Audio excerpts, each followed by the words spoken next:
আজকে আমরা ভিডিওতে জার্নাল এন্ট্রি দেখব পারচেস রিটার্ন নিয়ে। Purchase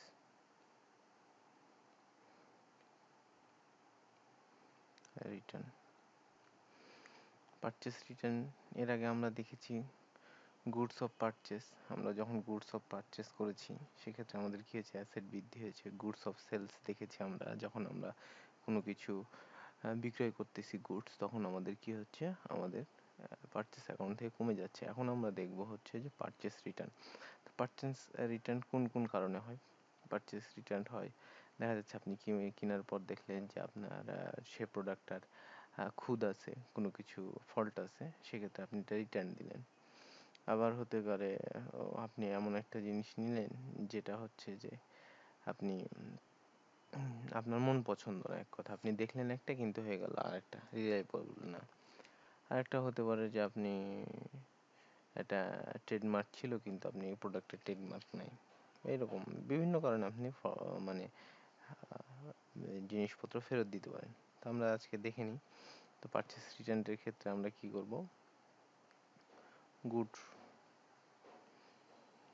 good purchase. তো আমরা দেখেছি পারচেসের ক্ষেত্রে কি কি হয়, তাহলে আমরা জেনে নিই। ক্যাশ পারচেস হয়, আর কি হয় গুড পারচেসের ক্ষেত্রে, চেক পারচেস হয়, তাই কি না? আরেকটা জিনিস হয়, সেটা হচ্ছে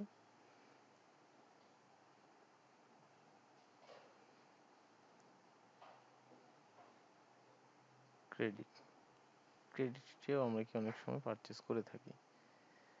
তাহলে আমরা আরেকটা উদাহরণ দিতে পারি, সেটা হচ্ছে গুডস কি আমাদের মালপত্র।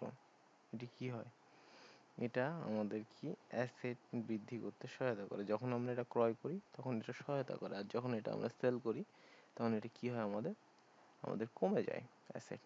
এবং যখন রিটার্ন দিই সেক্ষেত্রেও কিন্তু আমাদের অ্যাসেট কমে যায়। তাহলে এটা যদি আমি দুইটা ভাগ করি, একটা ভাগে যদি আমি নিয়ে আসি পারচেস, আর একটা হচ্ছে পারচেস রিটার্ন। এখানে সেলটা নিয়ে আসতেছি না, সেলস নিয়ে পরে আলোচনা করব। এটা হচ্ছে পারচেস রিটার্ন। আপনারা এখন বলতে পারেন যে আপনি করাবেন জার্নাল, এত কিছু কেন লিখতেছেন বা বলতেছেন। আসলে এগুলো না জানলে আপনি জার্নালের যে কনসেপ্টটা, এটা ক্লিয়ার হবে না। তো আপনি যখন পারচেস করতেছেন তখন আপনার কি হচ্ছে, গুডসটা আপনার অ্যাসেটটা কি হচ্ছে, আপনার অ্যাসেটটা আপনার বৃদ্ধি করতেছে, ইনক্রিজ করতেছে। আপনার অ্যাসেটটা বৃদ্ধি পাচ্ছে। তো আপনার অ্যাসেট বৃদ্ধি পেলে কি হয়, ডেবিট হয়। এখন পারচেস রিটার্ন করলে কি হচ্ছে, আপনার গুডসগুলো চলে যাচ্ছে।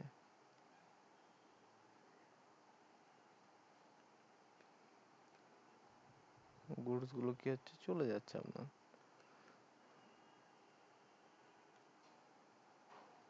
গুডসগুলো কি হচ্ছে, চলে যাচ্ছে। চলে গেলে কি হয়, ক্রেডিট হয়। আমরা কি জানি, অ্যাসেট এক্সপেন্স যদি বাড়ে তাহলে ডেবিট, আর কমলে ক্রেডিট। সেক্ষেত্রে ক্যাপিটাল, লাইবিলিটি অ্যান্ড হচ্ছে ইনকাম, এগুলো বাড়লে ক্রেডিট, কমলে ডেবিট। এটা হচ্ছে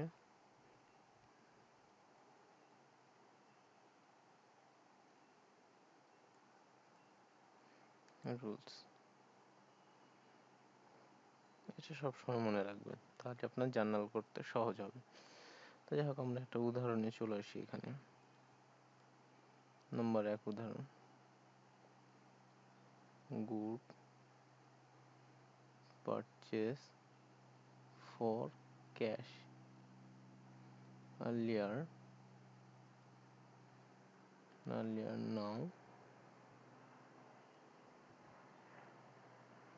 return to the supplier কত, 5,000। তাহলে কি হচ্ছে, আমাদের ক্যাশ কি হচ্ছে, আমরা যখন তাকে রিটার্ন করতেছি তাহলে আমাদের রিটার্নের সময় যে টাকাটা আসতেছে, সে ক্যাশ অ্যাকাউন্ট কি হচ্ছে, আমাদের টাকা যেহেতু আসতেছে সেক্ষেত্রে আমার অ্যাসেট বাড়তেছে। তাহলে আমার ক্যাশ অ্যাকাউন্টে 5,000 টাকা কি হবে, বাড়বে। এবং আমার কি হচ্ছে, আমি যখন এটা পারচেস রিটার্ন দিচ্ছি, রিটার্ন দেওয়ার সাথে সাথে কি হচ্ছে, আমার গুডস কমে যাচ্ছে। তাহলে এখানে আমরা লিখব পারচেস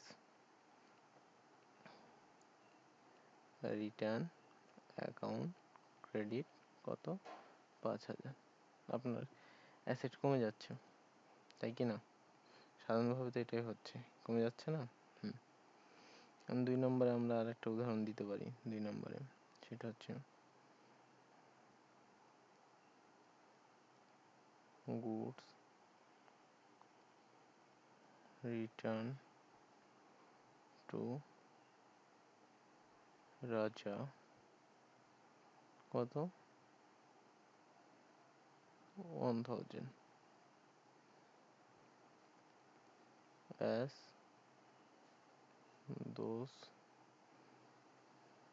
goods were কি faulty। কি হচ্ছে, গুডসে ফল্ট পাওয়া হয়ে গেছে। এখানে যেহেতু নাম উল্লেখ করে দেওয়া আছে, তাহলে আমাদের কি হচ্ছে, রাজা অ্যাকাউন্টের, আমরা রাজার কাছ থেকে টাকা পাচ্ছি। তাহলে রাজা অ্যাকাউন্ট কি হচ্ছে, আমাদের ডেবিট হচ্ছে কত, 1,000। আর পারচেস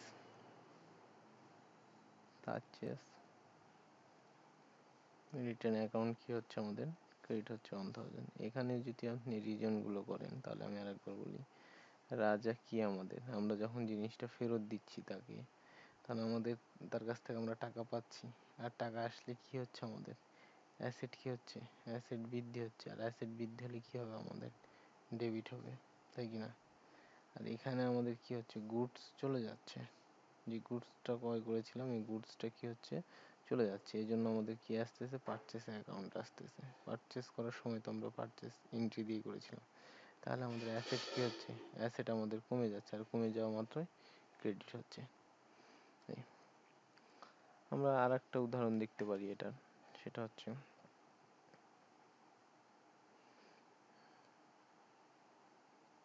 3 নাম্বার, গুডস কস্টিং না অর্থ কত,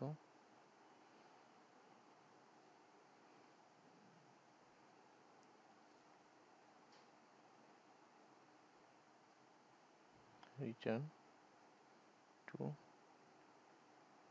creditor as they were not up to the mark। আমাদের তো এখানে কারো নাম নাই, সেক্ষেত্রে ক্রেডিটর আছে যেহেতু, সেহেতু ক্রেডিটর দিয়ে দিই। ক্রেডিটর অ্যাকাউন্ট কি হচ্ছে, আমাদের ডেবিট হচ্ছে। তার কাছে আমরা কি পাচ্ছি, টাকা পাচ্ছি কত, 1,500 টাকা। এবং কি হচ্ছে, আমাদের purchase account, purchase return account credit হচ্ছে কত, 1,500 টাকা। আসলে আপনি যত বেশি এগুলো প্র্যাকটিস করবেন তত বেশি জানবেন। আমি আরেকবার সংক্ষেপে বলে দিই, সেটা হচ্ছে যে পারচেস রিটার্নের ক্ষেত্রে আমরা গুডস যখন ক্রয় করেছিলাম, সেক্ষেত্রে আমাদের একটা অ্যাকাউন্ট ক্রিয়েট হয়েছিল পারচেস গুড, সেটা আমাদের অ্যাসেট হিসাবে আমরা কিভাবে নিয়েছিলাম, ক্যাশ এবং চেকে, অনেক সময় ক্রেডিটও নিয়েছিলাম। তো গুডস যখন আমাদের অ্যাসেট, এটা রিটার্ন করলে কি হচ্ছে, আমাদের অ্যাসেট কমে যাচ্ছে। আবার ক্রয় করলে এটা কি হচ্ছে, আমাদের অ্যাসেট বৃদ্ধি পাচ্ছে। রিটার্ন করলে কি হচ্ছে, কমে যাচ্ছে। যখনই রিটার্ন করবো সেক্ষেত্রে আমাদের ক্রেডিট, আর যখন আমরা এটাকে যুক্ত করব, পারচেস করব, ডেবিট হবে। তো এখানে উদাহরণগুলো দেওয়া আছে, এখানে রিজনগুলো যদি উল্লেখ করে দিই, এটা প্রথম নম্বর হচ্ছে আপনার, এটা হচ্ছে যে আমাদের কি আসতেছে, আমরা যখন সাপ্লায়ারকে যখন এটা ক্যাশ রিফান্ড করতেছি, তাহলে ক্যাশটা আমার অ্যাসেট আকারে আসতেছে। আর অ্যাসেট বাড়লে কি হবে, আমাদের ডেবিট হবে, তাই কি না? এখন যদি আমি সেকেন্ডটা করি, তাহলে পারচেস যখন করছিলাম তখন পারচেস আমার ডেবিট ছিল। এখন যেহেতু পারচেস রিটার্ন করতে হচ্ছে, তাহলে পারচেস রিটার্ন অ্যাকাউন্ট আমার কি হচ্ছে, অ্যাসেট কমাই দিচ্ছে, কারণ আমি তো গুডসটা ফেরত দিচ্ছি। তাহলে কি হচ্ছে, আমার এটা ক্রেডিট হচ্ছে। অ্যাসেট বাড়লে ডেবিট, অ্যাসেট কমলে ক্রেডিট। এক্সপেন্স বাড়লে ডেবিট, এক্সপেন্স কমলে ক্রেডিট। লায়াবিলিটি, ক্যাপিটাল, ইনকাম বাড়লে কি, ক্রেডিট, আর কমলে ডেবিট। মডার্ন অ্যাকাউন্টিং রুলস এটা। সেকেন্ড নাম্বার তো উদাহরণ দেওয়া আছে। এখন ক্রেডিটরের কাছে কি করতেছি, আমি রিটার্ন করতেছি। আমি যখনই রিটার্ন করতেছি সে তার কাছে আমি অবশ্যই টাকা পাবো, তাহলে আমার ক্রেডিটর কি হচ্ছে, ক্রেডিটর আমার অ্যাসেট হয়ে যাচ্ছে। আর অ্যাসেট বাড়লে কি, ডেবিট। আর আমার পারচেস অ্যাকাউন্ট থেকে কি হচ্ছে, পারচেস রিটার্ন থেকে আমার অ্যাসেট চলে যাচ্ছে, অ্যাসেট চলে গেলে ক্রেডিট। পরবর্তী আমরা ভিডিও আলোচনা করব সেলস রিটার্ন নিয়ে। ধন্যবাদ।